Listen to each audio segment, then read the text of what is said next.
Okay.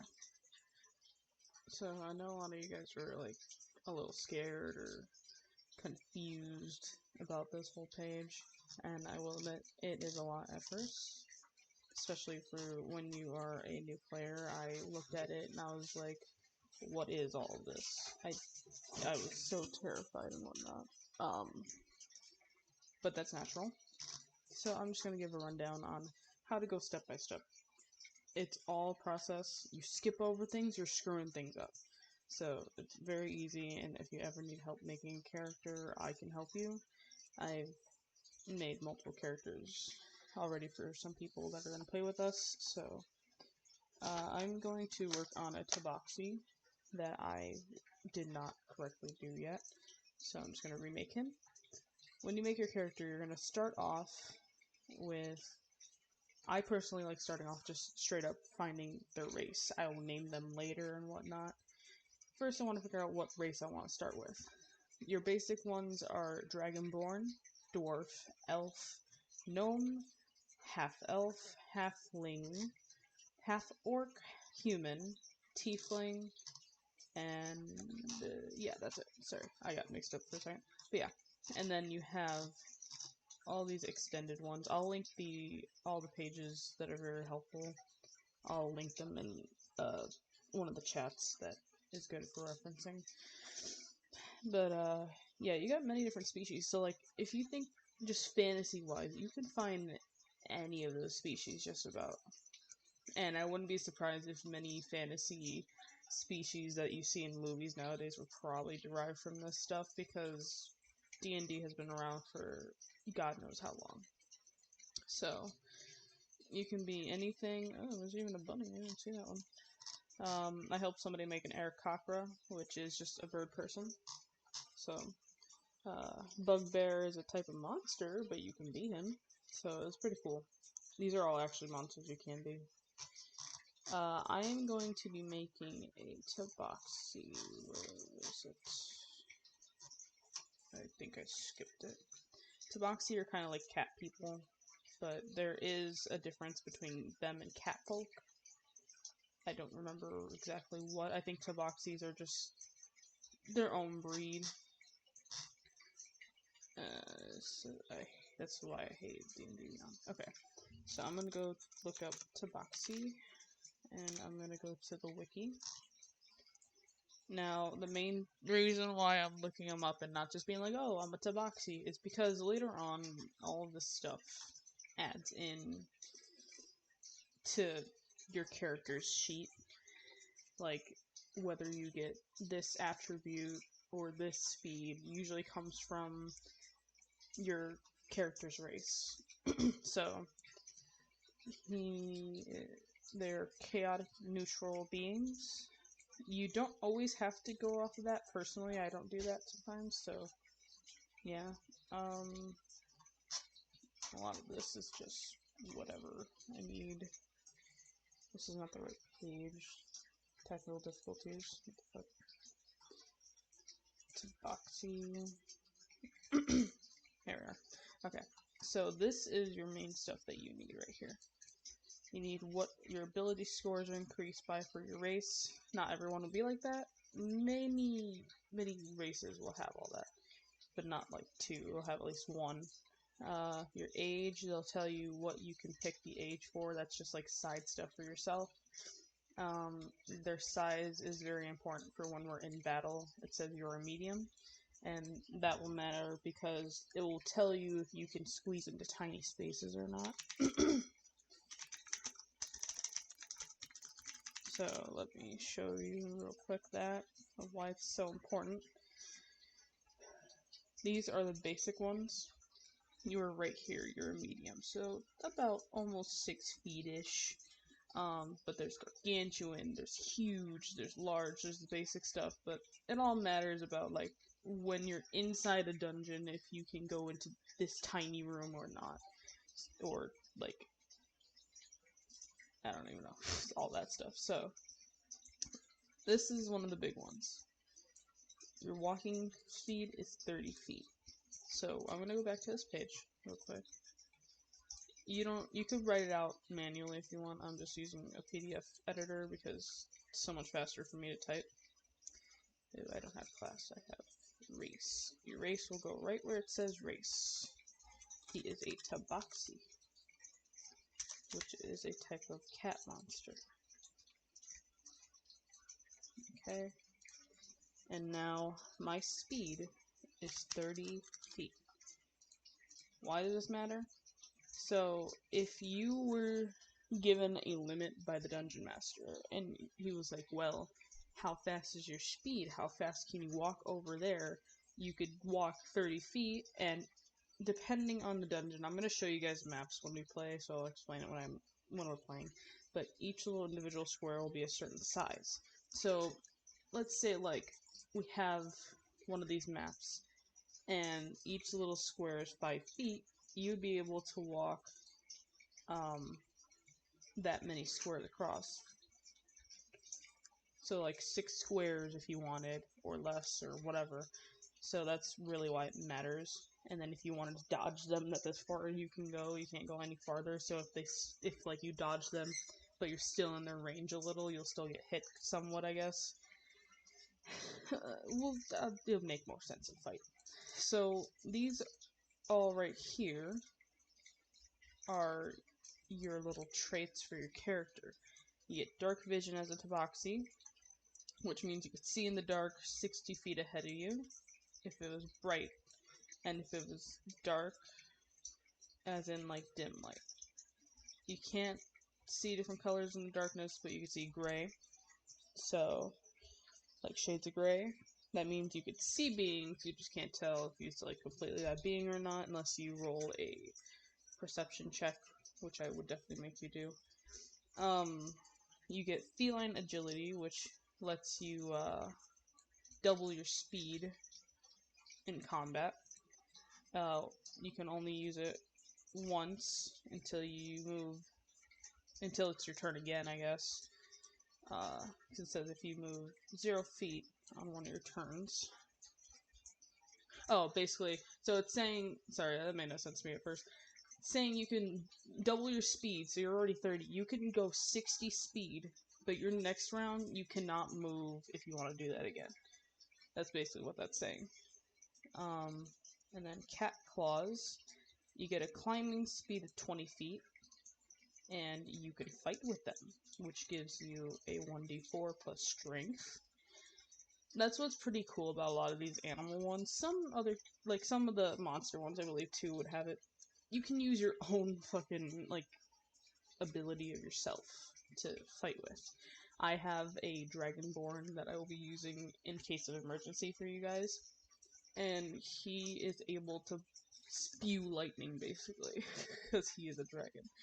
So it's pretty cool how some of these are thought up. And then I have a cat's talent, meaning I have proficiency in perception and stealth. I'll show you what the point of that is later. And I can speak, read, and write common language, so like English, and another language of my own choice. Now, when it says that, you're going to want to look up D&D languages. I'll link that too. And then when you go into it, just look through it and see which ones catch your eye. Common is for humans, dwarfs is for dwarfs, blah blah blah. Obviously, some of these actually do have, if you like look up abyssal, you'll see the actual how to write an abyssal. It's pretty cool. So let's see. My child, I think, will let him have infernal speech. My last character had abyssal, so I'm gonna do common and infernal. This will go right down here in the bottom left, your other proficiencies and languages. So, languages, common, and infernal. Now, this could change in the future, depending on circumstances.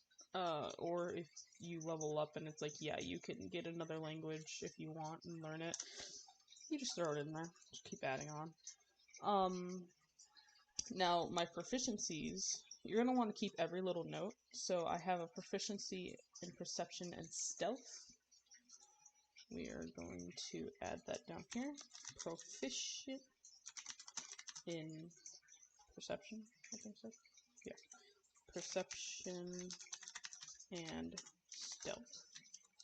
Now, yes, this box is very tiny and it will get filled up pretty fast. Do not worry, I have a second page that you guys can also write your proficiencies and stuff on.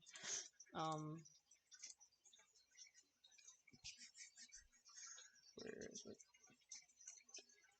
Let me, spells I don't have to explain. I'll explain the spells at the end, because if you're a druid, a wizard, and stuff, you're going to need to understand all that stuff. So yeah, if this gets filled up too much, you just come over here and put it in this box over here. Same thing, as long as you have both pages and you don't, like, get confused. Well, it will get confusing, but as long as you don't, like, lose pages, like, if you keep it on your computer, it's easier. Or if you print it out and have it in person, please make sure you put it in a folder or something where you will not lose it. I cannot keep track of all your papers. Alright, so, I got languages out of the way. I got the cat's town out of the way. I'm gonna put a note that that is the cat's town.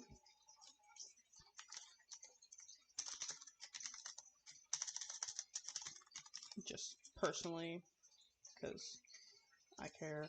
Sometimes it's like, where the hell did you get that proficiency? It's like, oh, this is why. So, like, if you get a little confused. Now, all of this stuff right here, I'm just gonna casually copy and paste it. And come over here to features and traits. And paste. I gotta, like, squeeze it in here now, but basically just putting every single attribute you get from your character into this little features and traits box, so that you can keep note of what other things you are able to do within battle. So, like, I have dark vision, I can see in the dark. I have feline agility, I can jump, and I can move double if I wanted. Well, I think the jumping was just, I don't know, tum? What's it, tum? Say tum return. It says tum. What the fuck? Okay. I didn't type that, mind you. That was just the page for some reason. So feline agility. I can go double the speed, but I can't do it again unless I take no steps my next round. All of this matters. It's a lot. It's very intricate, but trust me, once it gets rolling, it's gonna be easier for you guys. It's more me that has to be on key and whatnot, because I have to keep track of your characters, I have to keep track of monsters and all that stuff, so don't worry your little heads about it, I gotcha.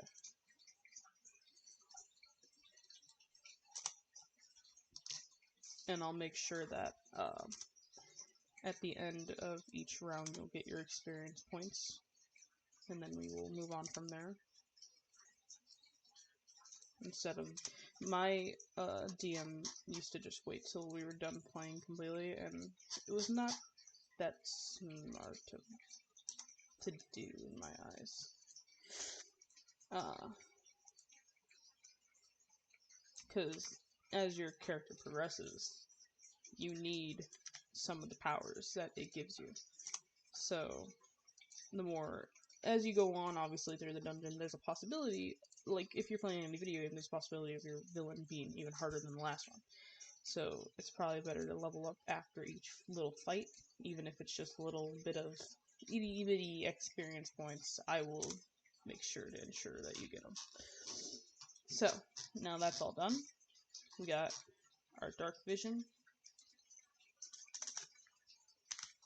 my feline agility,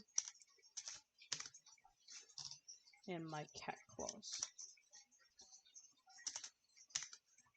If I have to add anything else to this when I get my class and stuff, I will just fix it accordingly. but usually this is just straight up from your race section, the race of your character. Alright, so let's double check I got everything. Your medium size, that's just a note for me really. Lifespan I can pick. Aha. Ability score increase. Your dexterity increases by 2, and your charisma score increases by 1. So I'm going to keep this page open, and we'll come back to the ability scores once we get to that point. So let's go to classes. After you pick your character's race, you're going to want to pick a class for them. And it's really, I suggest like digging deeper into them because they all have their own little perks, and it's just whatever catches your eye. You could just go, oh, I like the bard, they look pretty cool, I'm just gonna do it, I don't care, that's all you. But luckily, the D&D Beyond will summarize it. Sadly, if you click it, okay, no, it was the races that they made you try and buy shit. That's why I don't personally use D&D Beyond, but, you know. Anyway. So for my character, I am picking a ranger. So you're going to go into this character's section. You can read the summary if you want. This is just little attributes about them. Creating a ranger and class features is where you want to be, though. Class features. Your hit points. This is basically your health. Your hit points are basically how much you can take before you go down. So, you're going to do 1d10 per ranger level.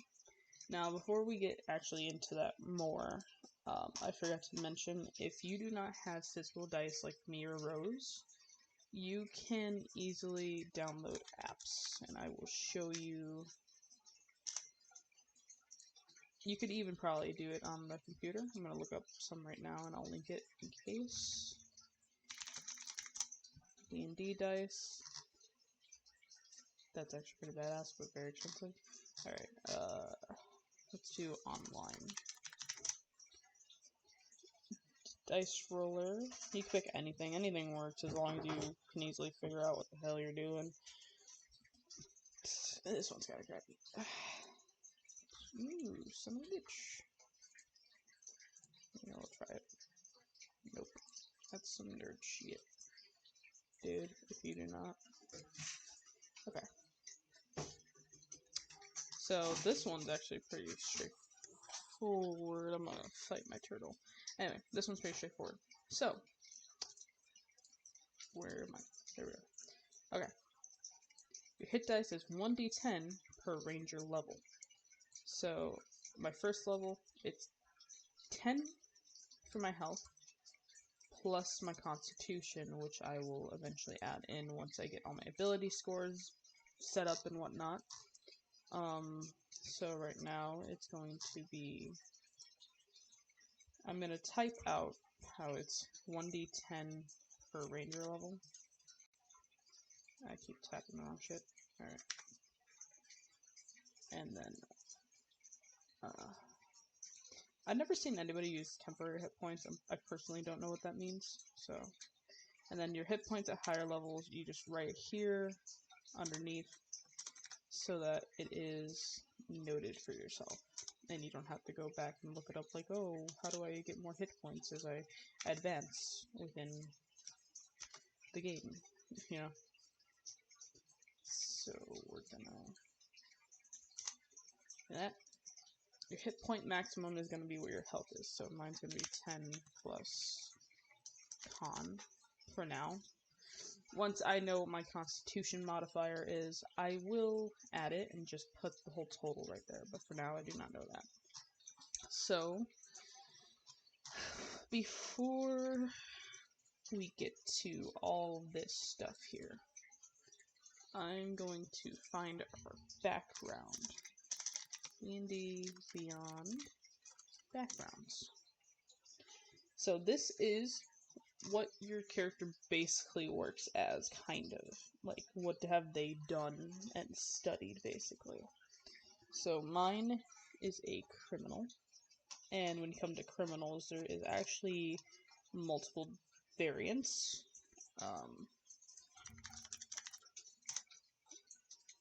So you can pick criminal, or just straight up be criminal spy. But as you go along, criminal, you then get to pick what is your specialty as a criminal.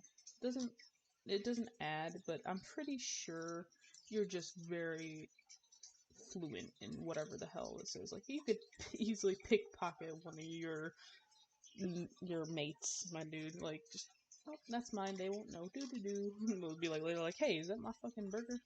Or something. That my bread? Alright. So, moving on before I make this a giant ass video. This is gonna probably be, no matter what, half an hour to an hour long, but bear with me, okay? I'm trying to make it fun for you, so it's easy to understand. So your proficient skills are deception and stealth. This we're gonna add. I need to close Discord before I keep clicking on that bitch. Alright. So this we're gonna add down here in other proficiencies in language. Proficient in deception and stealth. And now I'm gonna come over here because I'm running out of room. Oops. Hello. It's lagging. 3. Alright. I'm gonna come over here. Stop. Stop. Okay. Come over here. You are proficient in one type of gaming set, and thieves tools. So I got mixed up at first when I was helping my Aarakocra friend. I thought that meant that you automatically get the items. No. No, no, no. Do not put it in your inventory right here. The stowed items in your inventory, do not put it there. You are just proficient in those items. So if you ever get your hands on a thieves tool, you basically, even if I tell you to, like, roll dexterity or whatever the fuck, you're gonna probably instantly be able to pick a lock or whatever, because thieves tools have like certain sets of stuff. You'll see if you ever get your hands on it, it'll be a list of items instead of just one. But you do not automatically get it, so I had to fix that for him. Very minor mistake that could fuck up everything.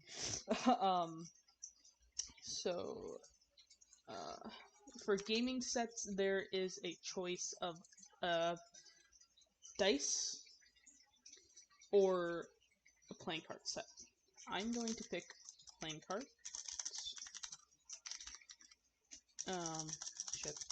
Proficient with playing cards and thieves tools.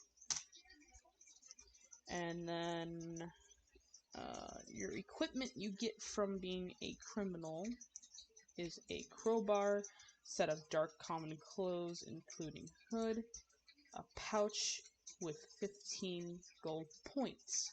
Now, I know naturally for Dungeons and Dragons, weight matters. Like, all the stuff in your inventory, many people will be like, oh yeah, keep track of your weight because you can only carry up to 50 pounds or whatever the hell it was. I don't care. You can carry as much stuff as you want as long as you remember to write it down. Otherwise, you will lose those items. So, but I will keep track of money. I will be making you pay for your food. I will make sure you get your pound of food a day, even if you're broke, or I will be giving you fatigue in return. I'll go over that all when we start playing, but automatically we'll start off that you did eat or are eating, whatever the hell, when we start introducing everyone to each other. We'll make sure you keep note to eat and drink your water in-game, or I will give you fatigue as a punishment. It is very, very, I know it's very rough, just because this is a role-playing game, but take it away from being an anime roleplay.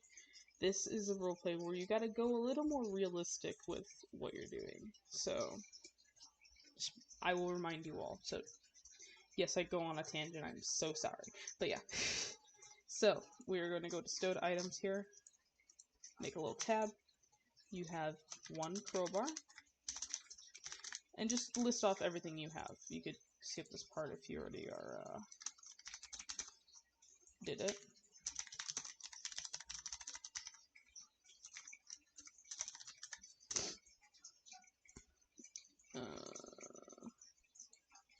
Pouch with 15 gold points.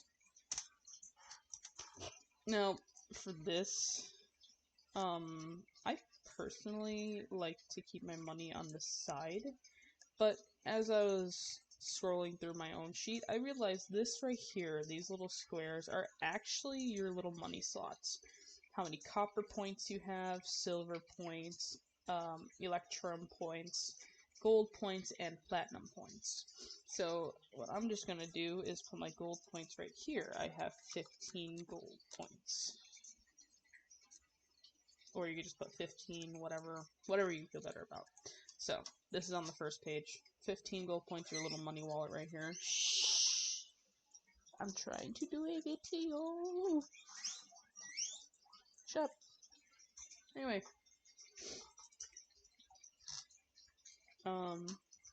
So now, we're gonna get into the fun part of the tiny features of your criminal. This part right here isn't very, from what I think, not very necessary, but if you're making your background of your character, you're probably gonna want to know what the hell they do as a criminal, you know? So I'm gonna roll a D8, as it says right here. For those who don't understand dice, D is dice, and 8 is just the number of sides it has. Now, if you see, like, roll, where it says 1D8, that means roll 1D8 dice. If you see 4D8, they want you to throw 4 different D8 dice, 8-sided dice. So, like, I tell you to roll a 4D8, click 4 here, D8, roll. And it's going to tell you all your rolls and the total of them. So, just so you know, if you see where it's like 1D8S, the letters that come after dice usually mean what type of damage their attack does to the person you're attacking. So B is bludgeoning, S is slashing, there is P, which I think is puncturing, so like jabbing, all that stuff. So it's just tiny little stuff that you would need to know eventually. So right here, back to what type of criminal I'm going to be. I'm going to roll 1d8, boink, I got a 4. He's a fence, I don't know what the hell, fence criminal? Huh? Shaver, mover, or moving man, individually known by stolen goods. Okay, so like a black market person. Wait. What the hell? Fence criminal, D&D.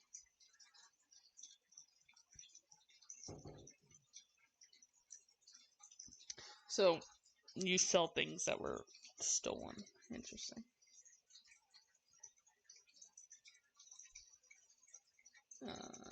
Middleman between thieves and eventual buyers. So the thieves give you the stuff, and you sell it for them, and make a profit off of it while they get their money. So now, that type of stuff I would put in, where is it? This little part of background, maybe, or backstory. I'm just going to make a note here until I fully type it up. Criminal fence sells goods for thieves. So, we're going to keep it at that. Now, from here on, These are suggested characteristics, which makes it easier to fill out your personality traits, your ideals, your bonds, your flaws. All of this stuff makes your character who they are. Helps you, like, and that's why I don't do the backstory right away, because once you do all this stuff, then you can thereon write up how your character acts. Now, these are the suggested ones, but I do also have a huge master list that I can send if you don't want to, like, if you want to read through all these and don't think you'll do any of them. You could just casually look at the big master list and roll the D100 or whatever it is. So, I'm just going to make it easy for this video and go based off of these. My personality trait, I need to roll a D8. So I'm going to roll a D8. Hello. Reset. Got an 8. I blow up at the slightest insult. Now, I'll give you the chance to roll twice if you want. But, that's the whole point of D&D, is just, you make fun of what you get. So my character can be a hothead. That's the whole idea of this. And the more in character you are, is how you get inspiration points. I don't know how to fully apply those yet, so I'll get back to you on it, but I know you can get at most 1 inspiration point, and I think you just add it to your roll if you think it's a shitty roll that you can fix by 1 singular point or something, but I'll come back to that for you. My ideals need a D6, which is a normal dice, and roll it. Got a 1.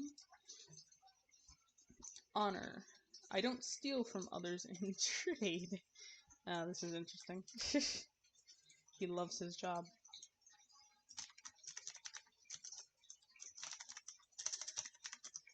Steal from others in trade. You are a lawful, which is bullshit. Okay. Bonds. A D6 again, my friend. Got a 4. I'll become the greatest thief that ever lived. What the fuck is this combination? Oh my god. Okay. Cool. Yeah, won't steal from others, but wants to be the greatest thief. Totally.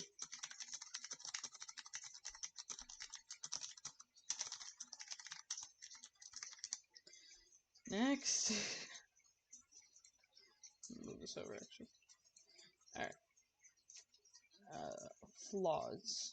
1 more D6. Roll. I got a 3. If there's a plan, I'll forget it. If I don't forget it, I'll ignore it. Oh my god. I'm afraid. I'm so glad I'm not using him. This is just an example, but I'm gonna keep this for future and be like, why did I do this to myself? If there's a plan,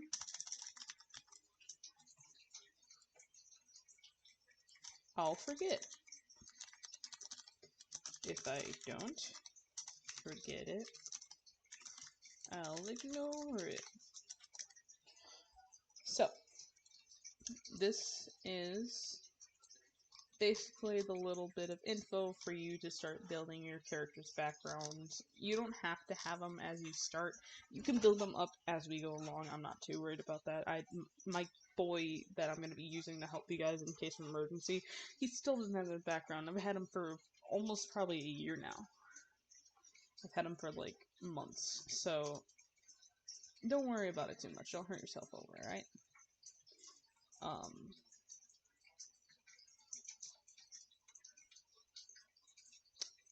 Hit dice is 1d10. So this is just gonna tell you.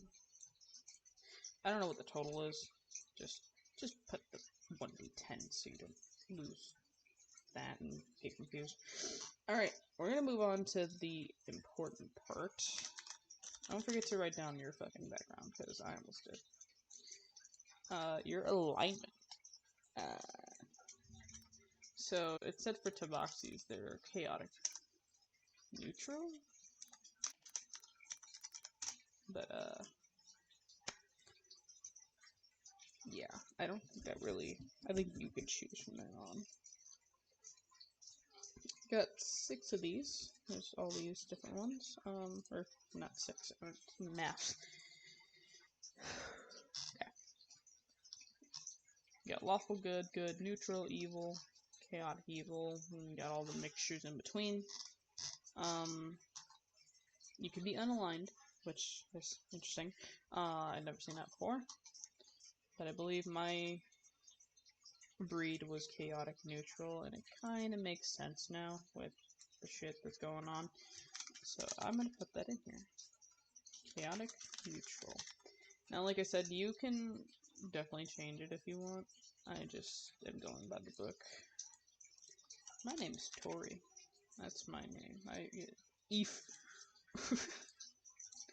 And right now, you would have 0 experience points. And I don't put the level here. I usually, like, when I had my own paper written out, I put my level underneath the character name. So level 0 technically right now, because you have no experience points.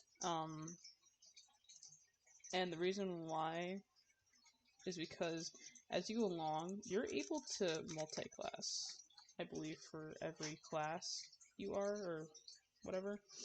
So, like, my boy, that's your case of emergency boy, my Dragonborn, he is a fighter, I forgot what the fuck, hang on, let me look. He was a fighter and some sort of magic dude. Fighter Warlock, which, yes, is probably janked out. But like I said, he's very broken, so don't question my choices. Anyway, my character's name is Lyosu. Don't know why, it just stuck out to me when I did his name. Now, we will go on to the important part of this whole thing, other than the little bit of stuff I already did. These boxes on the left side here, along with the saving throws box and your skills box, is very important for when you're fighting or even just doing something that I make you do a ability check on. So say you want to lift that boulder, I'm going to be like, alright, roll an ability check for strength. Your modifier and your strength will really matter at that point. So, you're going to want to try and have it as balanced as possible. So, like my type of character, looking at the tabaxis, we're going to see, I hate my toes, we're going to see dexterity and charisma already increase. So that's going to mean that that is more than likely the best bet for tabaxis. But then we're also going to go back to rangers and double check what is the best for rangers. Now, you are proficient in strength and dexterity for your saving throws. So it seems like you're going to want to at least go for one of those 3, dexterity, charisma, or strength. But it will all play in the role of the cards. So, you're going to want a little piece of a little piece of paper, I think English, and a pen for the next part, or just pull out a Word doc. So, this next part, I'm doing the randomizer version. I just like it that way. It's what the book tells you how to do it and whatnot. Where's my pen? My pen vanished, which is no bueno. There it is. Go on over to your dice. I believe it was 4d6s. Can double check that. Yeah, so, no, sorry, 3d6s. Or no, yeah, it was 4. You roll 4d6s, and you're gonna take the highest 3 numbers here. So I got a you're gonna write those down because they're important later. You take out the lowest number. You got a 2, 2, and a 4. And you're gonna do this 6 times. So I got a 6, 6, 4. Very tedious part, but very, very important. 5, 5, 2, 3. Oh, sorry. It's 4, 5, and 3. 4, 2, 2. And then one more time. 6, 6, 4. Now, depending on the rolls is how lucky you are. I rolled for Gareth last night, and holy fuck his numbers. So, 8, 12, 13, 14, 15, 16, 12, 5, 6, 7, 8, 9, 10, 12. So you're going to add each of those numbers you wrote down individually. Each 3, add them together. So you have 6 numbers.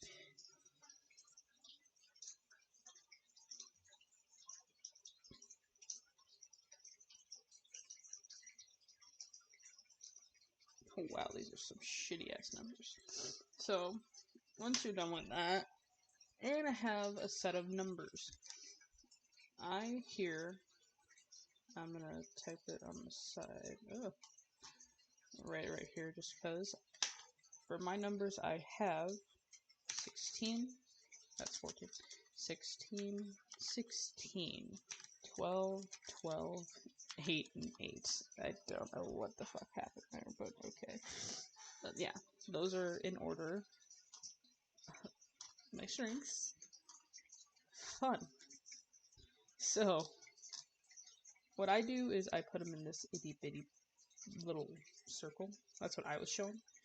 And then my modifier would go in the big box. But you could do it however you want, as long as you could differentiate between the two. I don't care. So, now my strength, my dexterity, and my charisma are the ones I want to have the highest. I'm going to put a 6. You get to pick where to put them. So I'm going to put a 16 here in my dexterity. So that's 116 out of the way. And I'm just going to go for another 16 in charisma. I'll come back to strength for 12. Not bothered by that too much. It's not too far back. Oh. Okay, and then I have 12, 8, and 8. So you're going to want to, from here on, you're going to want to pick, like, these 3 based off of your own choices. So Constitution is, like, I believe is your ability. I can't remember all this, sadly. Constitution. Your Constitution is what encompasses your character's physique, toughness, health, and resistance. So, say you get poisoned, and I have every time when you're poisoned, it usually lasts a certain amount of rounds or whatever I say. I'm gonna tell you each individual round before you attack again, or if you haven't like taken an Xler and you're starting the fight. I'm gonna tell you every single round. Roll a Constitution check, because then it will tell you if you get extra damage or not from that poison. So you're gonna want to make sure you're not poisoned if you start another fucking round. It's probably common sense if you play video games. So my character's Constitution is that. Intelligence and wisdom are actually different. Intelligence determines how your character learns and reasons stuff, what spells they can cast. Very important for wizards. Their resistance to spells, or like how hard it is for other people to resist their spells. And then wisdom is your character's actual intelligence, their cleverness, how they perceive stuff. So I am going to put 12 for wisdom, just because I feel that's perfect for my character. And I'll put 8 at the other 2 These numbers don't change over time. From what I know, the ability modifiers might, because of leveling up. But yeah, so I can get rid of this. Now we're going to go on to the ability modifiers. Ability modifiers. We're going to come find the chart right over here. Very, very easy. So, take each individual number you have, and you're going to look for that number in the chart and add that modifier. I got a 12, which is a +1. When you go to fight, you're going to add those modifiers to each roll you get, if I call for those certain rolls. Therefore, you'll get an extra point for rolling strength. Even if it's a shit roll, still, you know, meh. 16 is a +3 in dexterity. But I want to make sure, because I have a Tabaxi. Tabaxis get an additional +2 on dexterity. So it's going to be 3 + 2, which is 5. Your constitution is 8.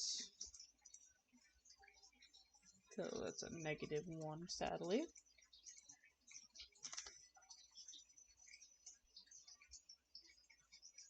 You could even balance it out if you wanted. Like, if I made my charisma 8 and I got a -1, I could have put it there and made it a 0 with my 1.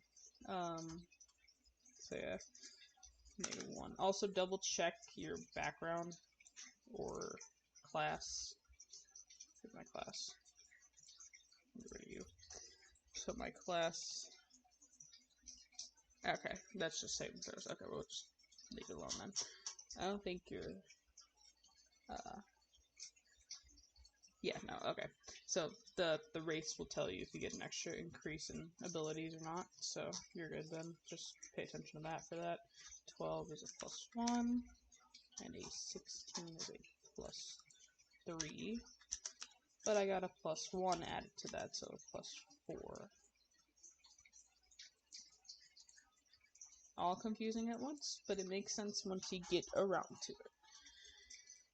Your proficiency bonus should pop up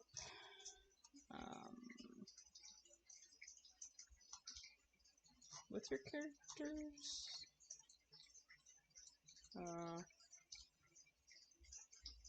Usually it does.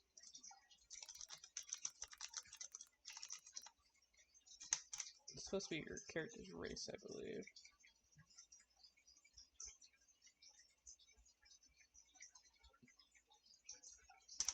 Trying to remember. Oh, right. Okay, never mind. I'm having a brain fart, apparently. So, to find your proficiency bonus, you're going to go to your class, which I am a ranger. You're going to find this big old table right here. Yes, it's very intimidating at first, but ignore everything else. You're just paying attention to right here, level 1. Everyone at level 1 commonly gets a +2 proficiency bonus. So you're just going to put that right here, a +2 in this little box. Little circle thing. Now, your saving throws. You're going to check mark or color in, whatever the hell. Saving throws. I have a saving throw in strength. Yeah, and dexterity. Now, I know when people do this, they just do like, oh, you get a plus this, but what I like to do to make life easy, all of these boxes are literally this modifier plus proficiency bonus, usually. So, yeah, so, I did that wrong, but yeah, so you're gonna do take this, +1 + 2 is a 3, per strength saving throw. And dexterity is 5 plus 2 is 7. And the rest will just be whatever individual number you get here. So, nice one, sadly. Nice one.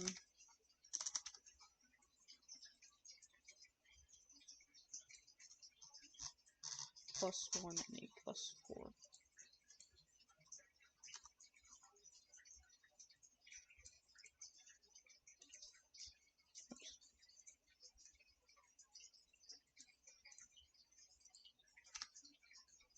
Alright, so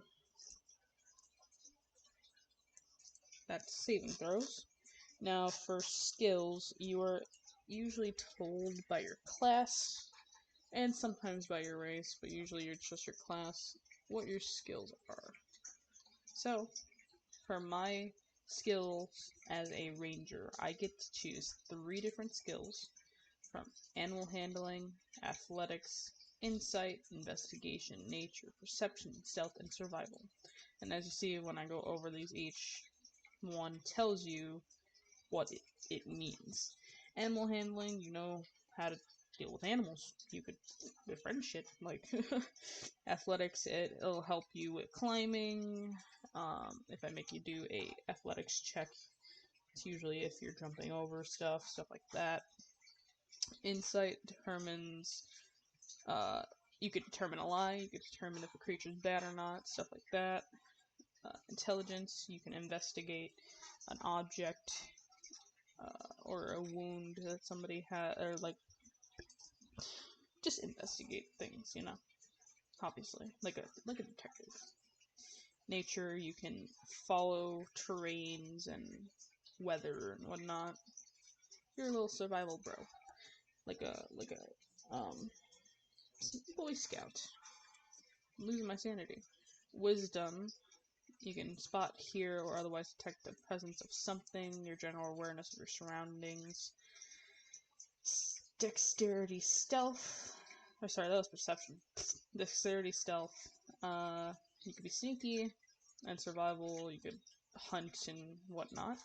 So I'm gonna pick athletics, perception, and stealth, just because those reach out to me.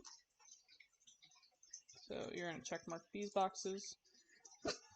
Athletics, perception, make sure you don't get mixed up with persuasion, I've done that before, and stealth. So now you're going to do the same as you did with your saving throws, and just start bumping in all these numbers. You'll see right next to it here, it says dexterity, wisdom, intelligence, they're all abbreviated. Very easy to line up, so the dexterity is 5, wisdom is 1, intelligence is a -1.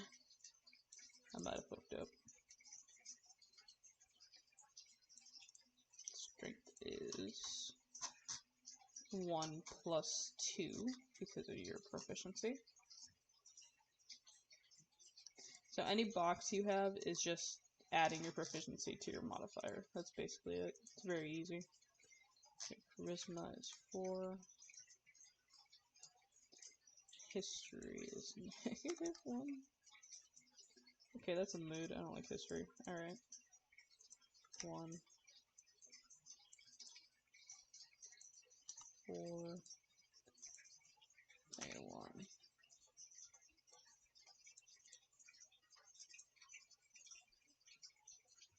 Why'd that say wisdom? 1.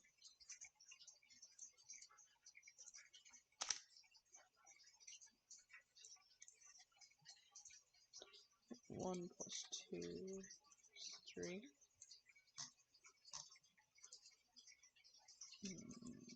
4. 4. -1.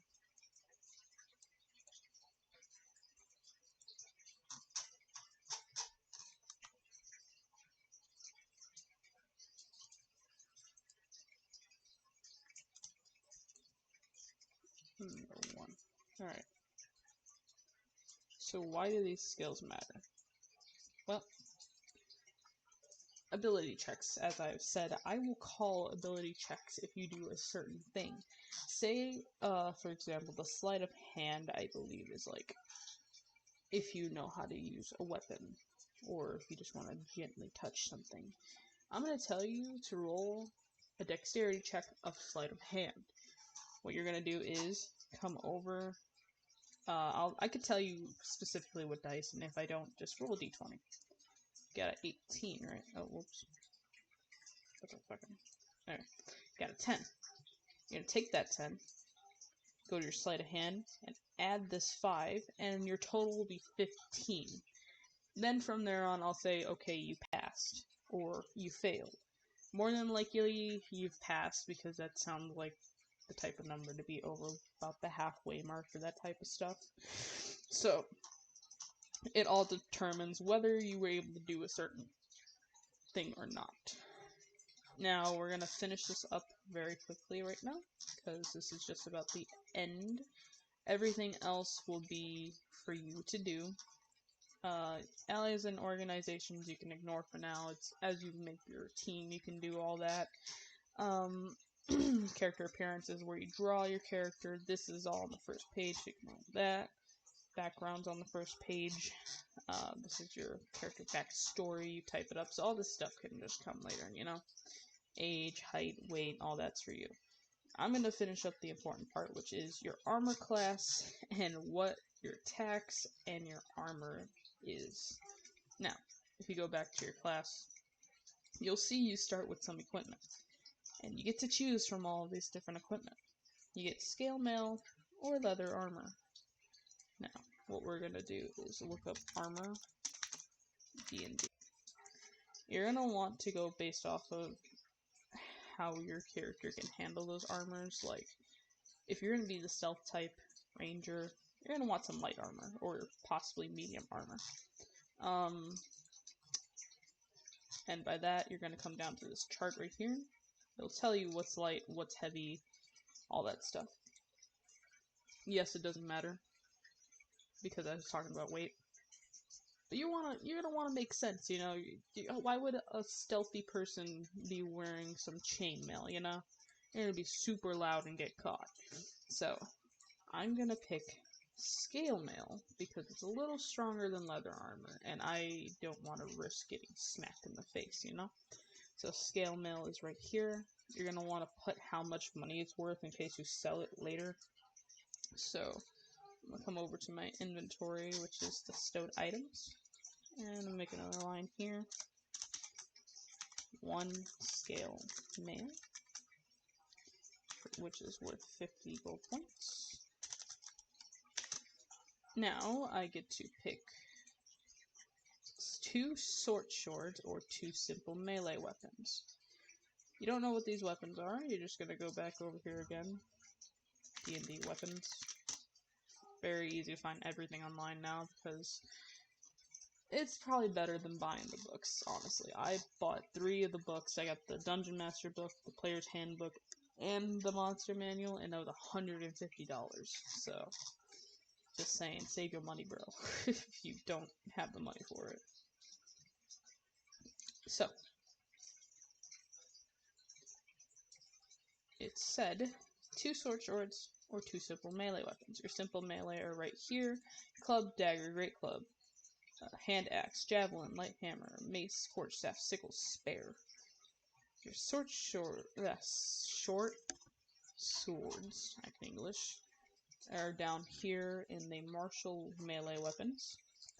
It does a 1d6 piercing, and it is a light item, worth 10 gold points.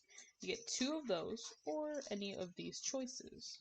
Now, obviously, the higher the number, the more damage it's gonna be, but from here, it seems like d6s are the highest so far. So, I'm probably gonna just go with my short swords. I can English. Huh. I get 2 short swords worth 10 gold points each, and they do a 1d6 piercing. Make sure you know the 1d6 piercing. It's very good to note that, because how the hell are you going to fight with it if you don't know what dice you have to roll? So, 2 Jesus Christ. Short swords. Losing brain cells, I guess. 10 gold points each. 1d6s for slashing. And P was piercing. I was very close. So, now you're done with that one. You got 2 more things to pick for if you are a ranger. You get to get a Dungeoneer's Pact or an Explorer's Pact. You're going to look those up as well. D&D packs. Equipment packs. I'm going to link all of these, don't worry. Make your life easier. You get to pick a Dungeoneer's Pack or an Explorer's Pack. I've had Explorer's Pack before, they're pretty cool. Dungeoneer's Pack, you get a backpack, crowbar, hammer, 10 pittons, which is good to climb up walls with, or whatever.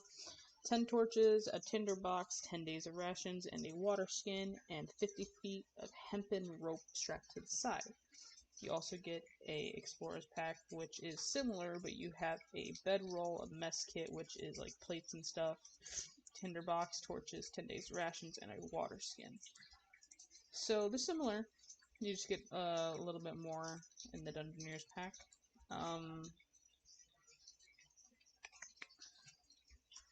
I personally will just get the Dungeoneer's Pack. I think it's more interesting with the items it has. So I'm gonna take over here, Dungeoneer's Pack. And the whole thing is worth 12 gold points if I don't use it, which I more than likely will, because rations. Backpack. 1 backpack. 1 crowbar. And if you ever need to sell things, I will look up like the individual prices of every single item. I think on my little hack sheet I do have all the items, but like, see, I have 2 crowbars. I don't need 2 crowbars. They're not gonna break that easily, so I'll just sell one. Yeah. 1 hammer. So it's like not every little individual item you'll have the price of, but if you do see the price, try and write it down so it's easier for yourself.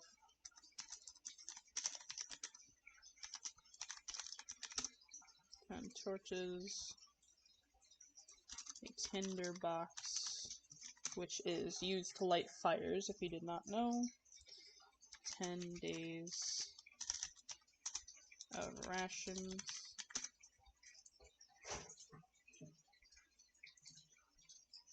1 water skin. And 50 feet of hempen rope.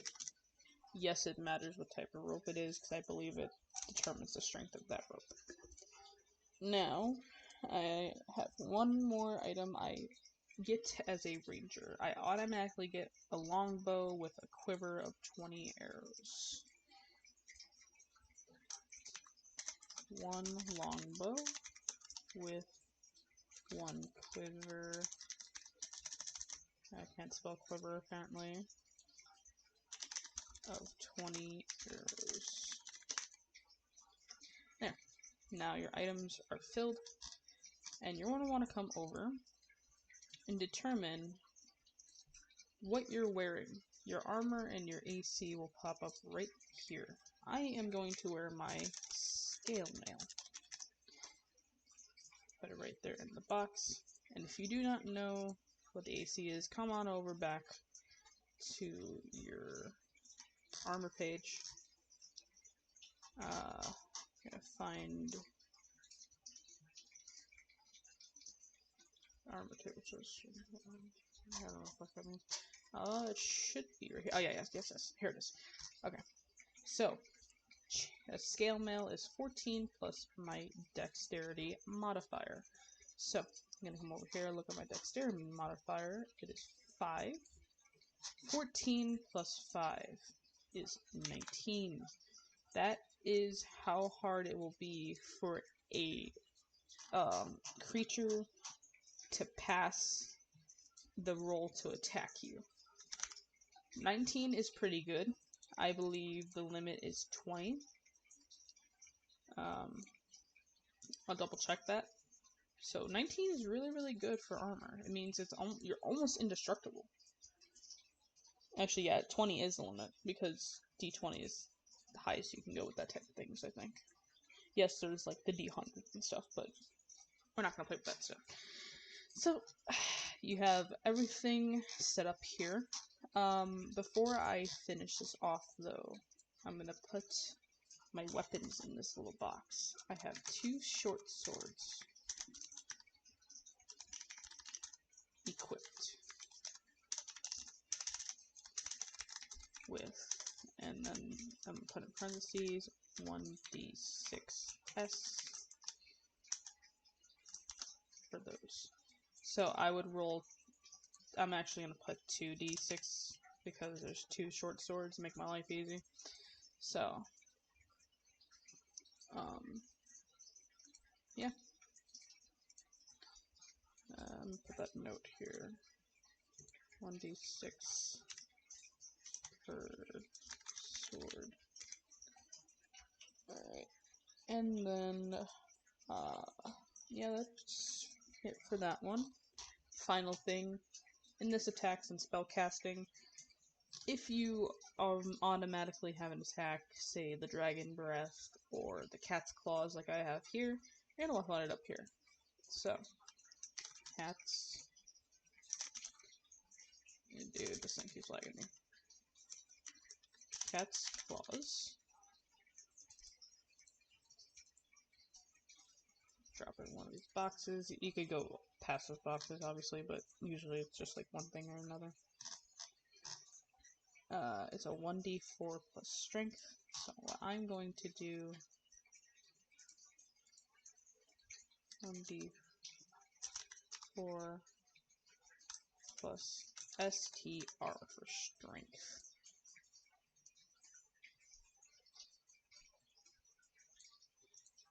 Or no, sorry, you do plus strength right here.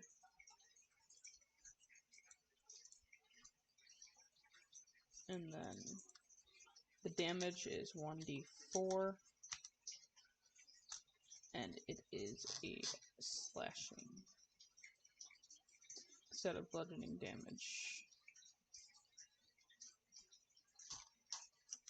Cool. So that is really it for that one, because nothing else is really an attack. You can highlight things if you wanted to remind yourself, like, hey, I can move this fast as long as I take a break right afterwards and don't move. Stuff like that. So, oh, initiative.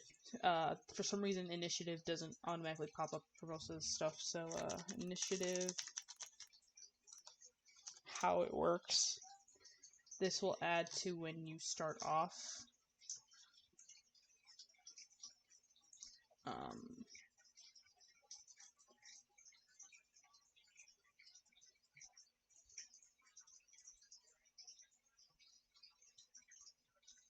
You're gonna have whatever your dexterity is your initiative bonus. So +5. Why this matters is when we start off a fight, I'm gonna tell you to roll for initiative before we even start beating the hell out of each other. You're gonna roll for initiative, a d20, just one d20, and I'm gonna tell you, make sure you add your initiative bonus. So say you roll a d7, I guess. You're gonna add the 5 to that. You got a d12 for that in total. And based on those numbers, I will write them down and determine who goes in order from players and monsters.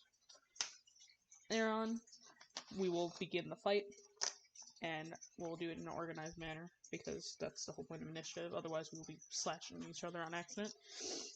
And yeah. So this is how you make a character sheet. I know it's probably a little confusing, I'm so sorry. If you have questions, just go ahead and ask me. Oh, actually, before we finish that off, I wanted to give you an example of spells list. Oh shit, that's not what I want. Yeah, go away. So I'm just going to show you the spell list. This doesn't apply to every class, as you can see. That's boxy. I completely ignored it because I'm not magical. But if you are a wizard, a warlock, druid, any type of race or class that can do a spell, you'll come over to the spell sheet. Your spellcasting class right here. Oh god. Move. Spellcasting class right here, you're gonna put, druid, warlock, whatever. Your spellcasting ability will be, all three of these right here will be put accordingly depending on what it says. So, can't exactly remember how I did this, but we're gonna figure it out. Ew, why does it look like that? Why did it save like that? Anyway. That one just completely shat itself for some reason. I feel bad for Rue. Your spellcasting ability usually tells you druid spellcasting ability. So say you're a druid like he is, it's going to tell you wisdom is your spellcasting ability. If I go over to warlock, it's going to tell me charisma is my spellcasting ability. So you can just put the abbreviation in there if you want, or the whole word. Spell save DC. How you do that.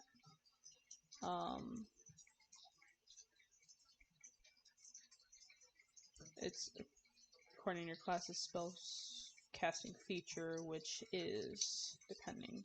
So spell save DC, we're gonna do druid, since that's the example. How you spell save a druid? A druid's spellcasting DC is calculated by adding 8 to their overall proficiency bonus and their wisdom modifier. So 8 plus pro plus wiz. That gave him a 12. That's how you're gonna do all that. So say if I looked up a warlock one. Also 8 plus pro plus charisma instead of wisdom.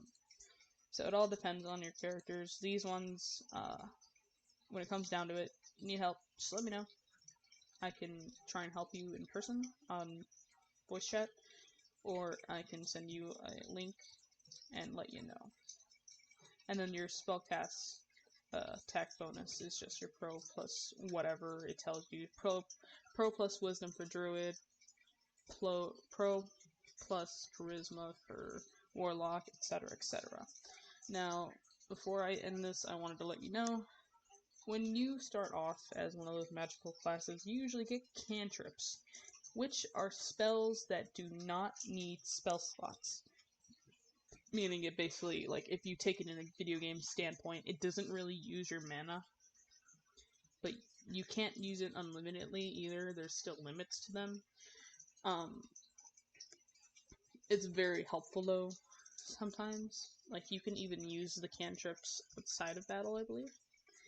So, as you'll see here, Rue has Magic Stone, Minor Illusion. Why it fucking saved like this, I still don't know. Anyway. And Minor Illusion, he can make, like, illusion of a cat to distract a monster or something, you know? It's just that type of stuff. But if you come into here, you're gonna see there's slots total. Now, when my boy became a warlock, it was like you get 2 slots for your first spell level. So you would put right here how many you have, and as we go along, you just say, oh, I used one of my slots, I can't use it right now, you know? So, or that's if you have added, like, say you only have 1 spell right now, and you still have 1 slot to use. All that stuff, so, yeah, it's okay, it's okay. Yeah, so, if you ever need help with that, just let me know. If you ever need a question solved, I can figure it out. This stuff is very intricate at first, but trust me, in the end, it's not that bad. You'll get used to it. Actually, I also forgot, right here, this is your death saves. So when you go down and you run out of, your hit points here, oh no, I got a 9. Anyway, So when you run out of hit points here, say I'm down to 0, you have to roll, I believe it's a d6 death saves. 5e. It's a special kind of roll. See if your character dies or not. How do you do it?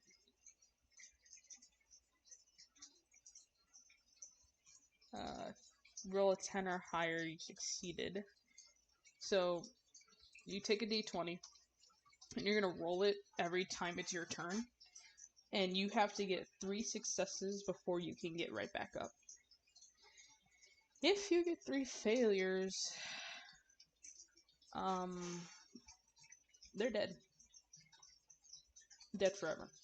And that's why I said that I was gonna actually, like, make a revival point somehow. Like, maybe after the round's over, if you're just dead, you'll come back with one life. I'll see. If you get a nat 20, you instantly get the hell back up, and like, holy shit, I'm alive! If you get a nat 1, you get 2 death saves failed. So you gotta, like, be very, very careful. But don't worry, I'll help you out as we go along. And I'm thinking of making sure everyone's alive at the end of it all. So that's why I have Rask to jump in if need be and be like, oh, hiya, bitch. Stuff like that. He's a tank of a character that is actually a broken character because he was not made correctly, and that's not my fault, and I don't blame the DM. He was new too, so yeah. Mistakes happen. And it either breaks your character and makes him super buff, or breaks your character and makes him super weak. So, anyway, yeah, like I said, if you have any questions, just let me know, and I will help. See you guys later.